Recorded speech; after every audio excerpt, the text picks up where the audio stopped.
A 2010 Yale study found that 37% of Americans believe humans don't contribute to global warming. They hold this belief despite scientific proof of the contrary. Why? American researchers Boycroft and Yelsman concluded that how the media portrays scientific findings, especially on issues like climate change, has impacts at 3 separate levels. Media portrayals impact individual, community, and even international level perceptions of climate change. 2 researchers at the University of Oxford also asked themselves why some countries have more aggressive climate change policies than others. First, they found that countries where a larger proportion of the population believe that climate change is caused by human action have more ambitious climate change policies. On the other hand, countries are less likely to act on climate change if the population simply doesn't see a necessity to do so. What determines how people perceive climate change? Boycroft and Yelsman suggest that audiences still gain most of their knowledge about climate change from traditional media like newspapers and TV.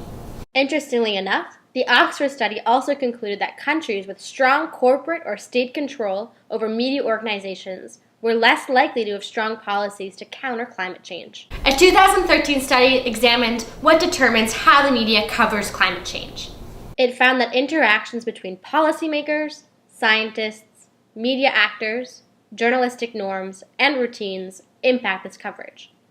Increasing large-scale economic pressures on news organizations has made providing fair, accurate, and effective reporting that much more difficult. According to Boycroft and Yelsman, corporate ownership, cuts in mass media budgets, and cuts in manpower can largely be blamed for a lack of coverage. Increased marketplace pressures have meant that news organizations now tend to prioritize novelty over fair and accurate coverage. In recent years, the number of news organizations willing to hire experts to cover scientific issues like climate change has significantly declined. In 2008, the Pew Research Center concluded that only 8% of newspaper editors said their papers had dedicated more resources to covering science over the last 3 years.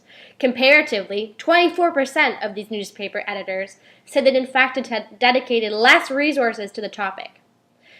50% of newspaper editors considered the coverage of science and tech to be, and I quote, non-essential. Pew also noted a decline in the number of dedicated science sections. In 1989, 95 American newspapers had science-only sections, compared to just 34 in 2006. Increased marketplace pressures have meant that news organizations now tend to prioritize novelty and dramatization in covering issues over fair and accurate coverage. This helps explain why, according to a Yale study, audiences now associate 2 very specific images with climate change: ice and polar bears. News organizations and media coverage of climate change have indeed contributed to reinforcing Western cultural perceptions of the Arctic and consequently the issue of climate change itself. By sharing images of polar bears stranded on ice floats, news organizations have characterized the Arctic region as otherworldly and far removed from Western society. Such characterizations have, according to the Yale study, allowed audiences to disassociate themselves from the issue of climate change itself. Americans have had a hard time accepting that polar bears are no longer a symbol of cold, but rather a symbol of warmth. Skepticism towards climate change has been expressed by several American politicians over the years, including Congressman Paul Ryan, who stated that unilateral economic restraint in the name of fighting global warming has been a tough sell in our communities, where much of the state is buried under snow. Politics, science, and religion are closely linked on the political right in the U.S. Research has found that liberals and Democrats are more likely to believe the scientific consensus on climate change. On the other hand, sectarian Protestants, Catholics, and fundamentalists have also been found to have a significantly lower level of scientific literacy. This is tied to Western Christian belief that global destruction is both imminent and desirable. Steadport and Vachula argue that media create an intellectual framework that resists scientific findings by strengthening perceptions of the issue of climate change in a world where politics, science, capitalism, and religion are closely intertwined.